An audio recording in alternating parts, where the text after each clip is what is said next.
for joining us on this frigid evening. I guess only if you're in Edmonton. If you're not, then that's great, and I'm really happy for you. But it's pretty nasty out there today. So I'm going to start off just with a little bit of housekeeping, just kind of an intro to what we're going to talk about. Um, so in this workshop, I'm going to show you how to set up and use a notebook in Google Colab. But just because of limited time, I'm going to go kind of at a pace more comfortable to me. So if you don't want to keep up, or you can't keep up, or you get lost, feel free to just relax and watch. This will be recorded, so you can reference it or watch it again after if you like. Let's see what else. If you have a question, just unmute and interrupt me. Even if I'm in the middle of saying something, I won't be offended. Or if you don't want to do that, feel free to put your question in the chat. I do have a second monitor, so I should be able to see it. But if I start to move on without acknowledging the question, I guess I would invite one of the other execs to just jump in and remind me. So as part of this workshop, I'm going to be doing a machine learning demo, but this is not a machine learning workshop. This is mostly just to get familiar with the collaboratory environment. So if some of the stuff doesn't make sense based on your background, then that's totally okay. I would definitely encourage you to look more into these models and algorithms after, if that's something that you're really interested in. I hope in that sense I could be a jumping off point just to get you familiar with the ideas of it. Let's see, I think some of those things that I don't go into a lot of detail in today will be in future workshops. So look forward to that. And then also this workshop was built for people from multiple backgrounds and all levels of experience. So if you're a bit more experienced in Python, then I do apologize that some of this will be a little bit basic. But hopefully you find some other parts useful, either the maybe data visualization, or at least connecting your Google Drive will be helpful, or you could keep some useful code snippets from what I have. The only prerequisite for this workshop is a Google account. I hope you all have one of those. If you're associated with the U of A at all, you will. If not, again, you can revisit this afterwards and maybe look into it then. Okay, so I will get started. Okay, so I have two parts here. Part one is going to be this introduction and the slides. Basically, I'll talk about Python, the notebook environment. I'll do a bit of an introduction to cloud computing, and then talk about some of the cool features from Colab. And in part two, which will take up the latter 45 minutes-ish, depending on how many questions, we'll demo the notebook. I'll talk about the basics and navigating, connecting your Google Drive, and then also implementing a simple machine learning model. Okay, so quick about me. My name is Sarah Davis. As Shane said, I am the AIMS co-president for the 2020-2021 academic year.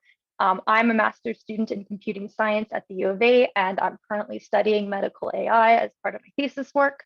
I did my Bachelor of Science in Biological Sciences, but I got bit with the computer science bug and I just couldn't stop learning about it. So that's been really exciting. I'm also a Python and notebook enthusiast. So really most of the work I do is in Python. Lots of it is in notebooks. I have a couple of pictures here. This was from Science Fun Day 2020. To create a demo for kids to learn about science, I coded an AI that would be able to look at webcam input on your computer, track if there was a picture of an organ being held up in the frame, and then draw a bounding box around it, basically guessing which organ it was. It's a little overexposed, but here's this kid holding up the picture of the brain, and these tiny little letters says brain with 99% accuracy. So I'm bringing this up because everything AI related in that project was done in a Google Colaboratory file. So I guess that's just to give you a bit of an idea of what this is capable of.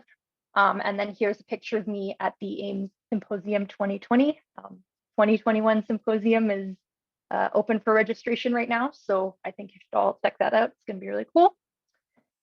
Yeah. Okay, so quick history. Python is a high-level programming language. You would know a bit about Python if you had experience or if you attended the last workshop that was given through this curriculum. It's actually about 30 years old, which is crazy to think about. And it's often praised for being easy to learn. And also anything you could ever want to code in Python, somebody has already done and probably made a library out of it. So that makes it really friendly for beginners. And it also just has tons and tons of content relating to machine learning.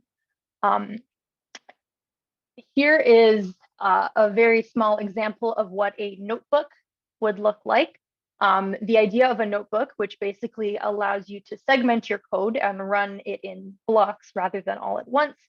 This was popularized by Project Jupyter, and it's a really great learning tool and a way to run your code in a more, I guess, manageable way.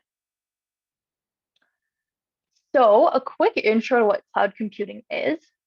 Personal computers are pretty good. They're definitely better than they were in previous years, previous decades. But no matter how great they seem to be, the data is greater. So you've probably heard of just like the insane amounts of data that like Facebook and Google has. They would not be able to, run a Google query off of a laptop, right? So cloud computing is a way to offload some of this computational burden that probably would completely choke out, even the best gaming desktop PCs. It's also a great way to keep data secure, which is a huge issue, a huge even field of study in medicine, how to keep patient data, specifically health data, lab tests, all of that secure, and hopefully have it not be leaked in a data breach. But keeping personal or I guess sensitive data on your personal computer is never a good idea, because I mean, in a alternate universe where everything is normal right now, you'd be connecting to coffee shop, Wi-Fi, you'd be downloading stuff on your computer that might allow it to be hacked, and then a data breach happens. So cloud computing is a way to keep this data secure. Often these computing clusters are accessed through the command line, but not always. Today in Google Colab, I'm going to be showing you a way to not have to go through the command line. But some examples I have here are AWS or Amazon Web Services. Google Cloud is another cloud computing platform. And then there is this cluster called Compute Canada, or set of clusters, which is allotment of computational resources that the Canadian government has given to Canadian researchers to do their AI work. So those are just some examples. Those are all accessed through the command line. Okay, so a quick intro to Google Colab. I think first and foremost, the best thing about notebooks and Google Colab is that it's amazing. It's an amazing learning tool. Basically, it allows you to see exactly what each line of code does. You can play with the inputs and outputs and really get a sense of what the code is doing. Everything also lives in your Google Drive, which means that if you're working with somebody, if you're collaborating on a project, they have easy access to the data, the code, and basically all of the files that you would want to share with them. And then another great thing is that there are so many notebook tutorials for machine learning and really most computing science concepts. So once you know how to use Google Colab, this whole new world opens up of different tutorials for different fields. And again, with each line of code, you can really see the inputs and outputs and just, explore. And I think that's a really amazing part of it. So just some anatomy. Here is what a Google Colab notebook looks like. So here is a code cell. This is probably the most common type of cell that one would use. You can run it. It will execute your code. There are also these text or markdown cells, which allows you to create headers, to explain your work, to explain visualizations, give some background context, or advertise a book, like right here. If anyone's interested in this actual tutorial, I have it in the slides, which you can access afterwards, I guess. There is also this little menu right here. This check mark shows that you are connected to a remote Google server and you can run your code. This shows how much RAM you're using, how much memory you're using, and then also how much disk space your data and your code is taking. So if you exceed your allotment, Google might kick you off, but I think it's pretty easy in most scenarios to stay well below what they allow you to have. There are also these buttons here. There's a table of contents, which allows you to, based on your markdown cells, look at different sections of your code. There's a find and replace. It's good practice not to use find and replace in coding, but definitely find is a really helpful thing to do. This is code snippets. So I won't go into it in this workshop, but if you find yourself using pieces of code a lot, so say instantiating a simple logistic regression classifier, you can save that little cell into code snippets. And then when you need it, you would just click it, it would insert it, and then you can just run it. And the last button here is this files and directory. This allows you to see what data you have, where your code is being housed, and just allows you to be more organized, I guess, in your work. So now I guess we're a couple minutes ahead of schedule. I guess quickly, were there any questions before I move on to the actual demo? If not, then I will go right ahead. So everything that you would possibly need for this workshop can be found at this link here. It's pretty short and I would imagine easy to type into your search bar. So I will quickly just take a copy of that and I will go there. Okay, so there are 4 links here. A link to the slides, which you can access and look at later for your reference.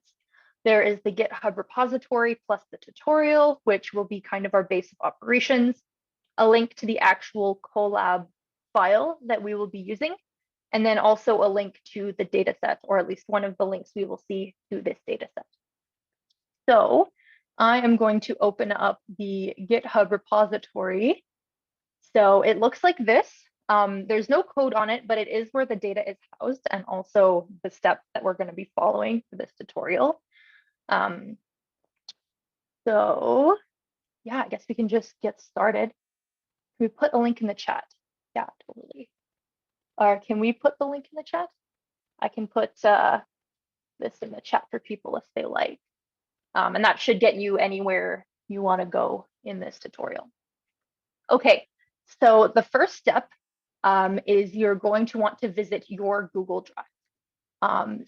So this is a Google Drive for a fairly new account I have. What you're going to want to do first is to create a new folder. Oh, sorry, the little Zoom menu keeps popping down whenever I try to go to a new tab. There we go. So you're going to want to name it Ames Colab Workshop. I guess you could name it whatever you want, but this does become important as we're navigating through our file systems through our Colab notebook. So now we have this Ames Colab Workshop folder. We're going to go back and we're going to visit the tutorial here. Our next step is to download this data. So this will take us to a raw representation of what the data looks like. Obviously not really in a human-friendly form right now. But what I'm going to do is I'm going to save this to my desktop, or you can save it wherever you like as long as you can find it. And what I'm going to do is I'm going to go back. I'm going to go into my Ames Colab Workshop Drive folder, and I'm going to upload this data set. So this is the data set that your Colab notebook is going to be reading from, talking to, writing to, whatever we end up doing. Okay, great. So that's there. And now really all we have to do is to visit this link, which will open the, I guess I will open it in a new tab, just so I don't lose this. So this file that we've just visited right here is the master copy of the Colab Workshop notebook that I created. So this is very important. You're going to want to save a copy in your drive so that you're not trying to edit the master copy that everyone in the future will be seeing. So it should pop up with this copy of Colab Workshop Notebook. You can just close the original. This is optional, but what I'm going to do is I'm going to move it from its default home. In your Google Drive, there will be a Colabs folder that it creates. I'm going to move it to where I want it to be, which is in this Ames Colab Workshop. And just because I want to, I'm also going to rename it just so it doesn't have that copy in front of it. Okay, so that's basically it for the setup, and we should be all good to go. Once you click on it, you'll see this no preview available. Don't worry about it. You can just click this Google Colab button, and that should open it in the way that you want it to be opened. Okay, so here's just the abstract requirements prerequisites. This is one of those markdown cells I was telling you about. Don't worry too much about this at this point. We have already saved a copy in our drive, which is great. So we can move on. So I will talk a little bit first about the intro to the notebook structure. So this is a cell. Within this cell, if you remember from Chun's workshop a couple of weeks ago, here I am assigning a string to a variable to print. So basically, cells can be run by pressing the play button here at the top left corner, or by pressing Shift-Enter. I'll try to remember to click the play button just so people can see what's going on, but my muscle memory might make me Shift-Enter it. So anything that you want to be printed or is returned at the end of the cell will be displayed underneath the cell's code block after being run. So here I have this print to print, and it is initializing my connection. I'm connected, and here it is. It printed out what I have in this variable here. So cells can be easily created if you want to add code. So if you just hover between two blocks, you can just click either this code or this text. This will bring up a cell. So you could say something like print hello, and then it would run it. So sometimes you have cells that you don't really want. You know what? I'm just going to run this anyway and see what happens. Ooh, that doesn't look too good. Maybe I should stop it from running. Luckily, there's a little stop sign here. If you click it, it should stop. So if you're familiar with Python, what I wrote here was an infinite loop, which is never really exactly what you want. So in this case, you can stop running, and because it's a bad block, we can delete. There's also this little menu that has a bunch of buttons for every cell. These arrows allow you to move the cell around if you want something to be executed first or second or whatever. Here's a link to the cell. So if you wanted to share a specific cell with your collaborator or bring their attention to it, you could do that.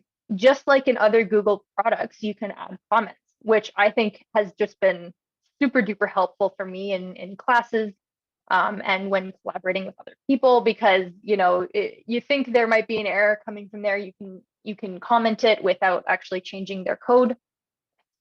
Just some other settings. You can duplicate it and you can delete it, like I said before, and then you can cut and copy, just like a lot of operations that you can do in regular like Google Docs. So there's lots of buttons on the top left side of the screen as well. I've already gone through these a little bit, but I'll just click on them. So here you can see, based on my text boxes, it has created a table of contents for me. So that's all automatic. Here's the find and replace, code snippets, and then also the file directory that we have right now. So I'll go a little bit more into that right now. But a great thing about this way of interacting with Python is that you can use what are called bash commands to navigate and modify the environment the notebook is in. So bash is a language that's used to talk to the command line or the terminal of your computer. And I will show you some of the very helpful commands that will help us in this workshop. Here I have this little %, and basically that tells the compiler that that is supposed to be a bash command rather than just Python code. These are all code cells here. This $LL upon running will basically show us what the directory we are currently in looks like. So where we are now is completely empty except for this sample data folder. If we want to check out what's in there, we could $CD, which stands for $change directory, into that folder. We run that. It has now changed where we are into this folder, and it prints up where we are. If you want to know what's in there, you can just run that LL command again. This -H makes the file sizes basically in human language rather than computer language. So these are all data sets that come with any Colab file that you instantiate. So they really want you to use this as a learning tool. There's 2 data sets here that are already split into train and test, if you guys are familiar with why that is done. I'll talk a bit more about that in a little while. But 2 data sets, California housing, and then this MNIST. I believe this might be image data, but MNIST has lots of different data sets. So anyway, that's pretty cool. If you ever don't know where you are, this print working directory command will tell you.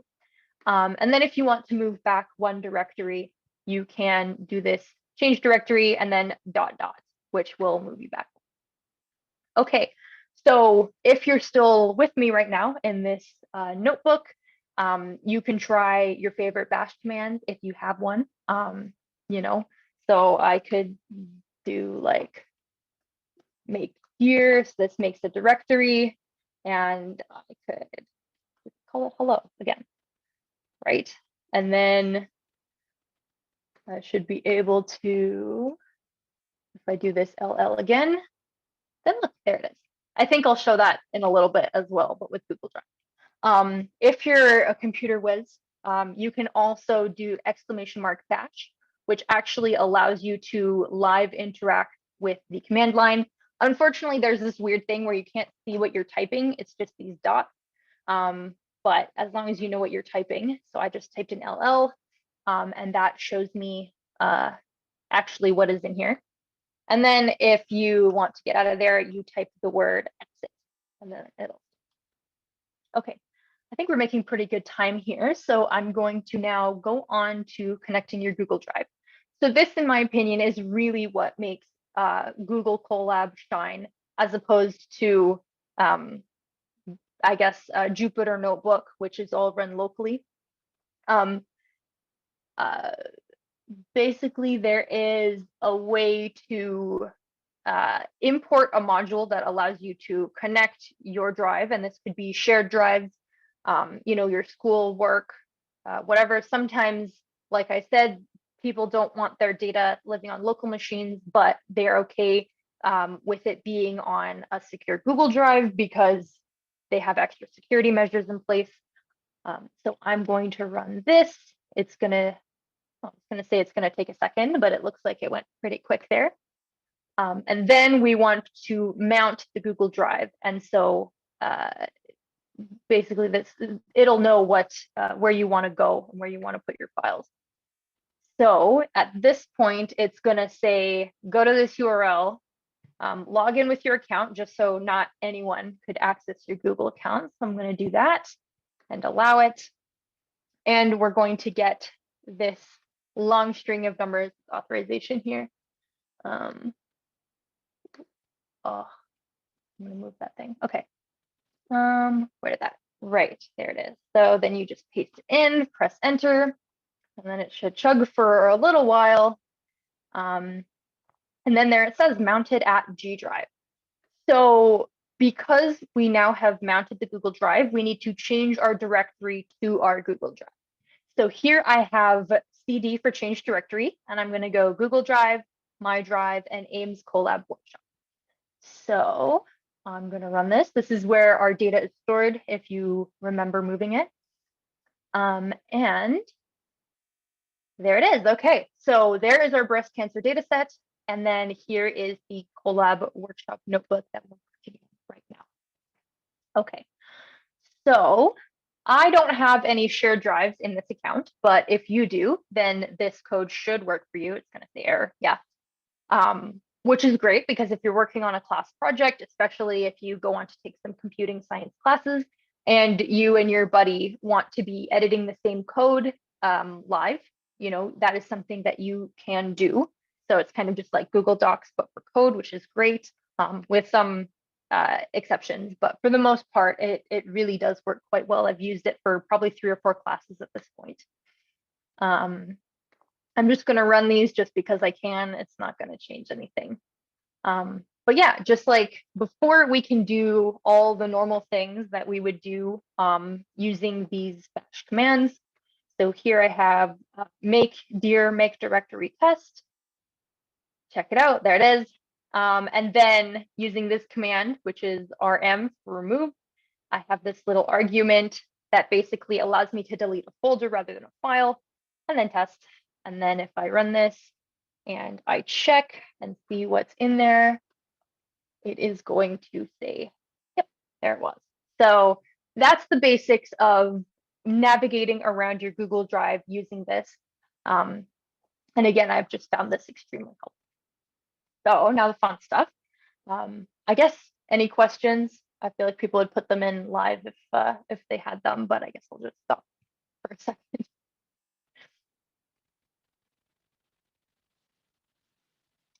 Okay. All right, looks good.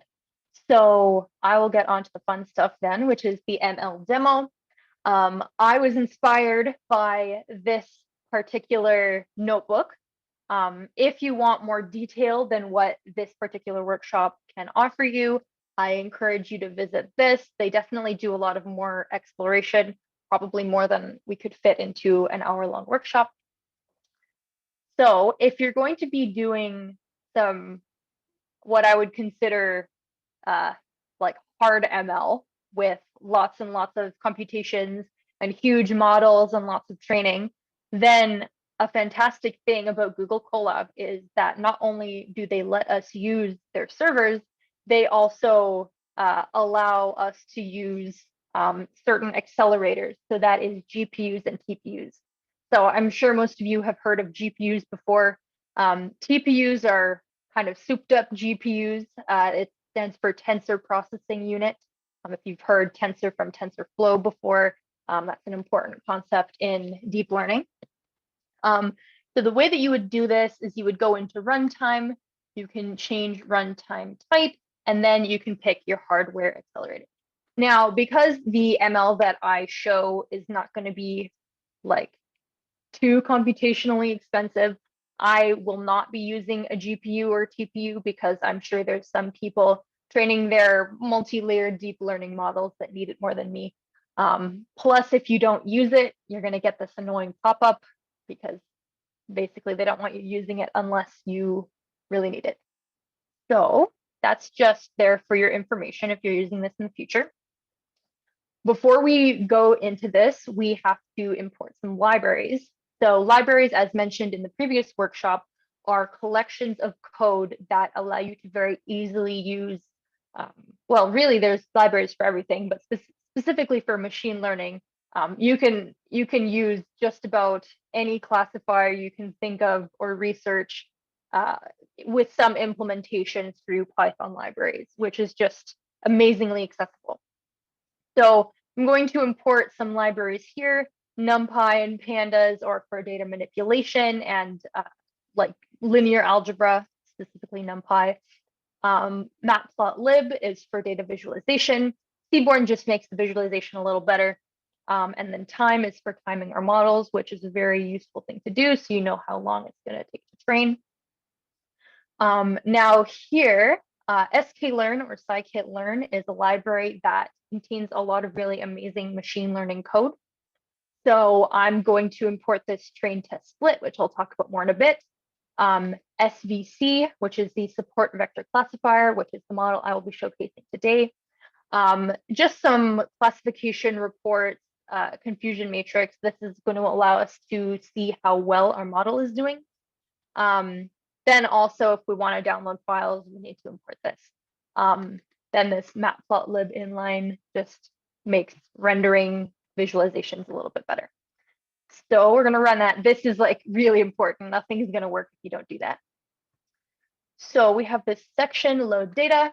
So when I run this, this should work right away, hopefully. Yeah, it's not a gigantic data set, but it is in the directory that we're currently in, so it had no problems loading it in and knew where it was.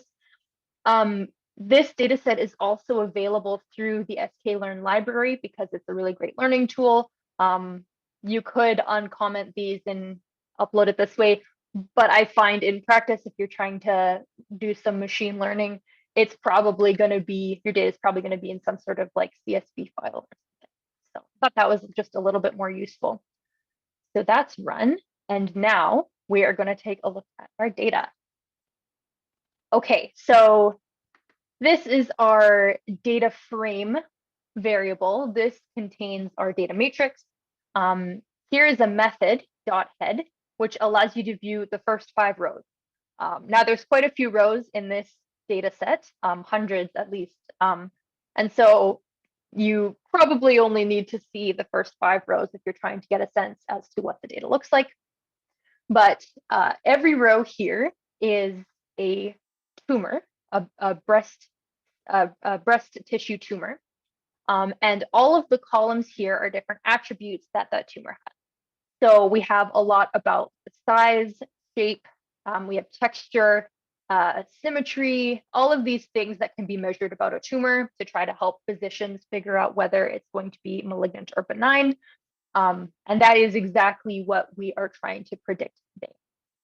So all of these attributes will go towards predicting this target column here. So the target value is 0 if the way it is now, the target value is 0 if the tumor is cancerous and 1 if it is benign. I don't really like that. So what this line of code here does is it switches them around. I think it's easier to visualize like 1 to be something that we're looking for and 0 to be the absence of something we're looking for, in this case, cancer. So I've gone and flipped that around. Not terribly necessary, but just I think it's a little bit easier to comprehend. This is actually modifying our data set. And so if we take a look at it again, we'll see that where these were zeros, they are now ones. And also where they were floats, they are now integers, which just makes things a little bit nicer. Okay, so I see a question, which is, how do you know which libraries to import? So a lot of it comes down to Googling. If you want to do machine learning, scikit-learn is probably going to have what you want. But I would say what you should do is really try to understand your problem and then look up different machine learning algorithms that could solve problems that are like yours. And so in this case, I ended up choosing a support vector machine, and then you would just look up sklearn, do that, sklearn SVM. And then there it is in the documentation. So these are a little dense, but once you figure out how to read these, it becomes pretty easy to understand. Okay, so another question, can we use real data from our clinics to do this? So if you get the ethics approval and you go through all of the steps to ensure that there will be no data breaches and privacy, and you get consent, then yes, absolutely. So I'm actually working on a project right now with Alberta Health Services data that is meant to try to predict hospital readmission within 30 days. And so I get to access basically all of the Alberta Health Services records from the past 7 years, but I have to do it through a remote desktop. So I obviously can't have all that information on my machine. But definitely there's a lot of hoops to jump through if you want to be working with that data just to ensure that everything is safe and ethical. Okay, are there any other questions? If not, I will move on. Okay, another thing that is really important to keep in mind about your data set is shape. So if you run data frame name dot shape, it will tell you exactly how many rows and columns there are. So in our case, there are 569 cancerous samples in this data set, and each cancerous sample has 31 attributes, one of the 31 being the target column, which is malignancy, or if the tumor is benign.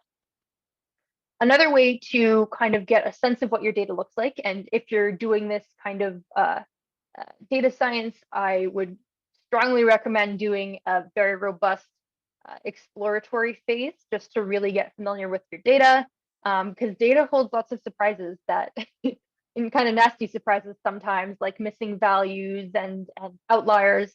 So it's really important to understand what your data actually is before you jump in and do any fancy machine learning on it. There's this method called .describe, which will give you just some descriptive statistics about it, like the count.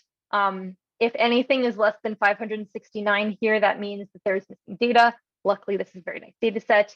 You get the mean, standard deviations, and then range, quantiles, etc. You know, probably not hugely important to look at all of these right now, but definitely if this is for like a school project or a job, you know, you should be looking at these. Okay, so the numbers aren't that great to look at, I'll admit. So we can do some cheeky data visualization to kind of see, in this case, how the different variables interact with each other. So SNS, this is the seaborn library I was talking about. It might take a second. There's this thing you can call pair plot, which plots the first 5 variables against the first 5 variables. So this is great for seeing what the distribution of the data is like. So on the diagonal is just the, say, mean radius against the mean radius. They just show a histogram, but all of the other ones are scatter plots. So you can see, so say for mean radius, and what do we have down here? Mean perimeter, they are highly, highly correlated, which makes sense because there's a formula that you can use that I assume all of you have some experience with to get the radius from the perimeter, vice versa. Assuming it's kind of a circle. Anyway, some of these definitely don't seem to be that correlated with each other. So say mean texture versus mean, I guess maybe they should be correlated. I'm not exactly sure how these are measured, but in this case, the scatter plot seems to be pretty random. So anyway, I could spend like ages looking at all of these, but we got to move on. One thing though is that you can plot based on the different labels. So we want to see how the malignant and the benign tumors differ. So we can do that using these this hue argument here. And in a second, it should pop up. These, there we go. Yeah. So what we can see is that in a lot of these, here the blue is malignant and the orange is, or no, the blue is benign and the orange is malignant. And so as you can see, you know, there's probably some kind of line you could draw between these that would be able to distinguish them, which is great for our machine learning purpose because that's what we want to do. But even for these very linearly correlated parameters here, like mean perimeter or mean radius, you can see that the malignant tumors tend to have like high perimeter and high radius, whereas the benign ones are quite a bit smaller. So you can also see the difference in distributions along this diagonal here, where, you know, a lot of these, it seems to be very clear that there is a difference, physically at least, between a malignant and benign tumor. Okay, and then another thing that's important is to consider how many malignant and how many benign, I'm going to have to say that a lot, samples we actually have. So in this case, there is a slight class imbalance where there are some more benign samples than there are malignant, which, that's just how this data set is. But that is important to keep in mind when we are determining how we're going to measure the success of our model, because certain measures like accuracy, which is just the number of correct predictions, only really works in an intuitive way if you have the exact same number or very similar number of both classes. So we're going to take that into account once we get to this part. Yeah, okay. So we are going to train our model, which is really exciting. So what we're going to want to do is we're going to want to separate the attributes that use to predict the target from the target itself, because we don't want to train on the target, because that would just screw up our model. And if we don't know the target, then our model wouldn't be any good. So here I have Y is the feature we're trying to predict, the target, X is the remaining columns. So what we're going to want to do here is create this new variable, which is this entire data set, except we drop the target column. So we're going to do that. We're going to check this out. And as you can see, there is now no target column at the end here. So we are, yeah, there we go. Okay, so Y is then our target. We just assign it to that, Y.head.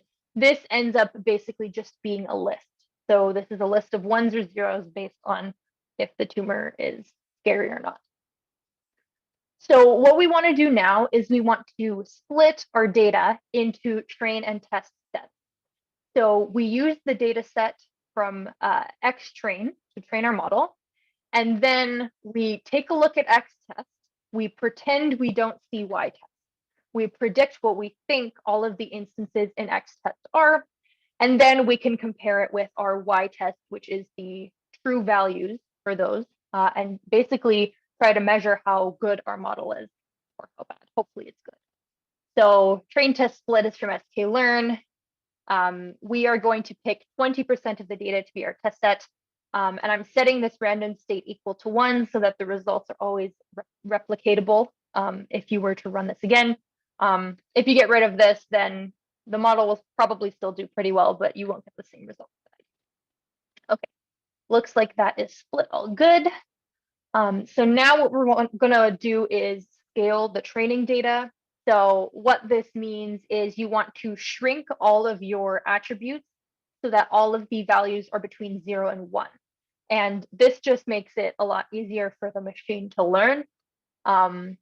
Otherwise, it might either be a little confused or take more training data to realize what the right answers are. So I'm going to run this. So this is called scaling, normalizing. There's a bunch of different words for it, a bunch of different ways to do it. So if you're interested, you could probably look up more. So now these are all scaled. We're going to take a look at what this looks like. And as we can see, now every value is between 0 and 1. Whereas before, yeah, there's like, 20s and the hundreds and the thousands. So yeah, this just makes everything look more uniform and nice for the model. Okay, we're here. So we imported this SBC class earlier with the libraries, and we are going to instantiate it by calling it like this. So we are saying, give us an empty untrained support vector classifier, and we're going to assign it the name SBC model. So now it has this method called fit. And what we need to do is we need to give it the scaled X train data, and we're going to give it the Y train labels. And so it's going to look at all of these instances very quickly, and it is going to tune its internal parameters, which I won't get too much into, to try to represent the way that the world works from this data set. So not all machine learning has to take a long time. The model's already fit. I think there's a lot of hype placed on neural networks, But two things about neural networks is that they take a long time to train and they need lots and lots of data. So if you have a small problem with small data, there's lots of things besides neural networks that are also easier to understand. So anyway, it took like basically a 1/100th of a second to train. And now we can see how well it did. So we have now our trained SVC model. We use the .predict method. We give it the test data, and we get this predicted Y vector. So I'm going to run that. And we're done. Basically, that we just did machine learning, which is really exciting. But we probably are interested in knowing how well the machine learned and if the machine can generalize to new data. So we are going to plot a confusion matrix. So this is also from, so the arrays from NumPy, the confusion matrix is from sklearn. So here we have basically a way to visualize the false positives, false negatives, true positives, true negatives. So in this case, in most of the cases where the tumor was benign, we predicted that it was benign. So that there are 40 instances here. In 2 cases, the benign tumor was misclassified as cancerous. And then if we look on the row that deals with the cancerous samples, there are here 71 where cancer was predicted, and then 1 where it was predicted healthy. So this is actually an amazing performance from this model. So that's exciting. Again, accuracy is not a very useful metric in this case, but I will print out this classification report, which talks about the precision, recall, and F1 score. All of these numbers look really great. This is a little bit of an outlier in machine learning, and I do believe that this is just because the data set is so amazing and contains so much rich information. In my experience, most of the time, your prediction, accuracy, precision, recall tend to fall in like 85% and below, but with tuning, you might be able to get it a little bit better. But anyway, this is a fantastic result. And so we did make a couple of changes to the data set. And so if we want to save the new data set, we could run this data frame to CSV, and we pass it in what we would want the file name to be. And if we run this, then actually this saved it to the drive. This is the one that saves it to your local computer. I can't read my own comments, sorry. But if you run this one, this will download it and allow you to save it to wherever you like. I'm not going to though. In this case, if we wanted to, we could see what's here. And now it looks like this is our original data set, and this is now our updated breast cancer data. Okay, I see a comment in the chat. How can we explore now what factors use this ML to decide the outcomes, the weight of each factor? So this is a huge area of study called explainable AI. And in many models, especially the simpler models, you absolutely can. So if I train something like logistic regression to predict the class, then there are many ways where I could kind of backwards calculate what features were important. So in a regression function, you can just look at the weight. So if a weight that is multiplied by the value of a column is really high, then you can pretty well infer that it's important to the decision-making process. In some of the more complex models in which I would put support vector machines, in this case, I don't know if there's any like easy way specifically to say what factor caused it to make the decision that it did. But that's the same with neural networks, right? This is the concept of a black box. So, if you were implementing a model where explainability was very, very important, then it would be crucial to choose an algorithm that would allow for that explainability. In this case, because this is a toys data set, I more just want to impress you with the accuracy rather than, really be able to explain what it's doing. Um, support vector machines make a hyperplane which separates the data on basically all of its dimensions as best it can. That's just some math jargon for like it tries to split it down the middle. But yeah, as far as I know, some of these are a little bit unexplainable. So I hope that answers your question. Yeah. Okay, awesome. So then we're basically at the end of the tutorial. If you wanted to get rid of all the outputs, say you wanted to send this to someone else and have them experience the magic of training a machine learning algorithm, you would go, I will get to your question in a second. You would go to edit and then clear all outputs, and that would make the data set look good. Okay, another question. Now that you have the model, I guess you can put new patient data with all the X variables into the model and it will give you the diagnosis. Yeah, that is exactly how it works. You got it. At that point, could you also simplify the model to make it easier? Yeah, I think so. You could definitely choose a simpler model than a support vector machine. So an example of a simple model is a logistic regression or a decision tree. And those give quite interpretable results. But often the more interpretable models are not as high performing. So that's the trade-off you have to consider. Yeah, I hope that answers. Yeah, okay. I will just go for a little while longer and then I'll answer any questions, hopefully in a big chunk after.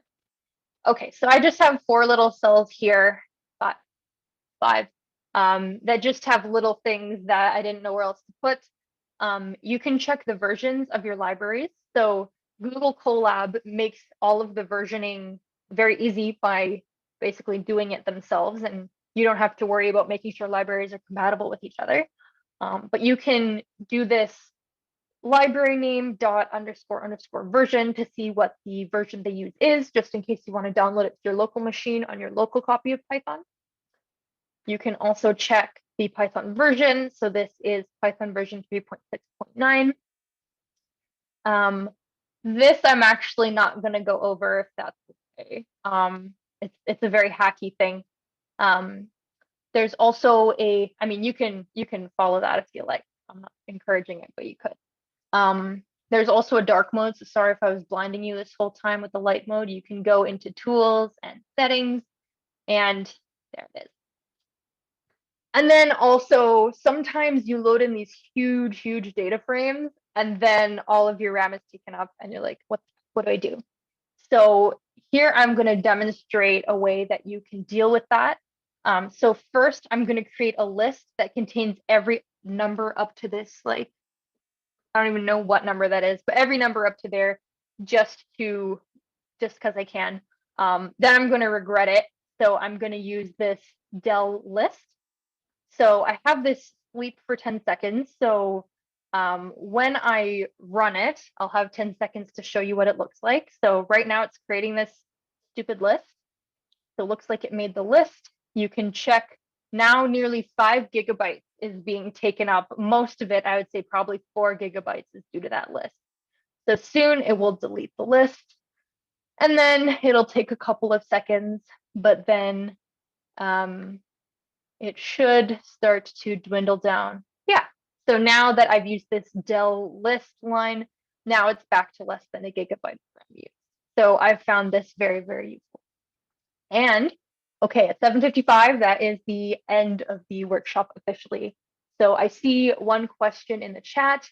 What other languages besides Python does Google Colab support? So if you wanted to use R, you could use R for sure on Jupyter Notebook. You can download an R kernel, and that will allow you to use the notebook structure with R. I don't personally use R, so I'm not sure if you can use R with some kind of Google Colab. But I'm sure if you were interested in something like that, then Google would have the answer. All right, any other questions?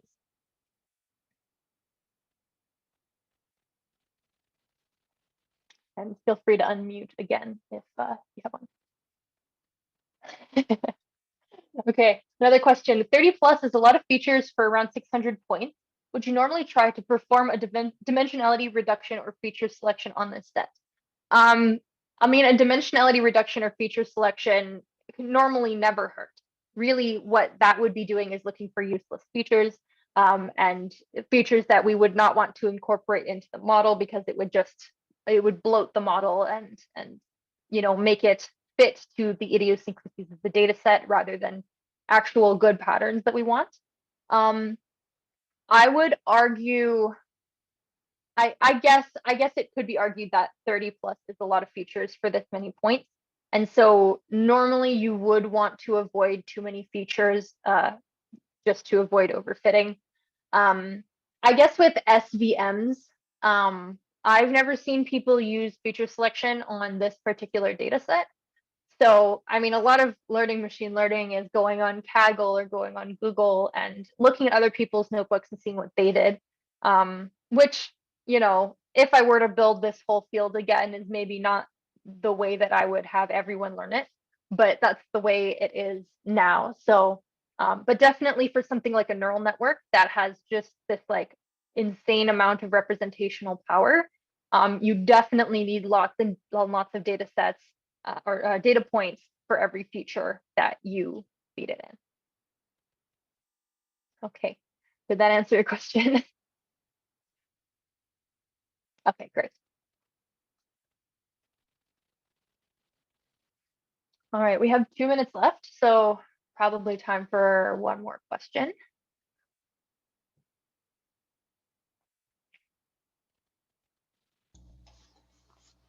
Hi, could I just ask a verbal question? So obviously this come across as a bit beyond me. So how do you actually get started in in doing this? Sure, yeah. Yeah, I mean, a lot of the code that I have up until this point, this is something that I could probably write about a year into my journey of doing data science. So I guess for getting started, really looking, I guess understanding Python syntax is the first step. I don't want to get too ahead of myself. So getting experienced with really simple Python projects is a really great place to start. And then, like I said before, just like trying to take in as much of other people's data science work and code, that's been really, really helpful because especially if you can download somebody's notebook that they've published and you can, comment code out, run the cell, see what the output is, see how some kind of input would change the output. I think that's what would give you the best understanding of what everything does. There are also lots of boot camps that people are offering where a lot of times for free, you can do an online course and they then would try to teach you some of the basics. Definitely, I wonder if I can, yeah, I'll scroll back up to the import libraries. These two, for learning how to manipulate the data, I would say are the first two libraries that you should learn in Python for AI, machine learning, data science. Because once you can slice and dice the data all the ways that you want to, then you have a lot of power. And knowledge of these is important for knowledge of sklearn or other machine learning libraries. That's where I would start. Okay, I'm going to stop sharing my screen. And I'll just add on top of that question that also taking this workshop series is meant to give you an introduction to some of the concepts and things you can do and get you to actually write your own simple machine learning program. And it may be a lot all at once, but everything's going to be recorded and available for review afterwards. And it's meant as a gateway point to get you familiar with, oh, this is what it looks like. This is what I need to learn. And we'll see if we can compile some resource links as well to go along with it. All right, thank you, everyone. Thank you for attending.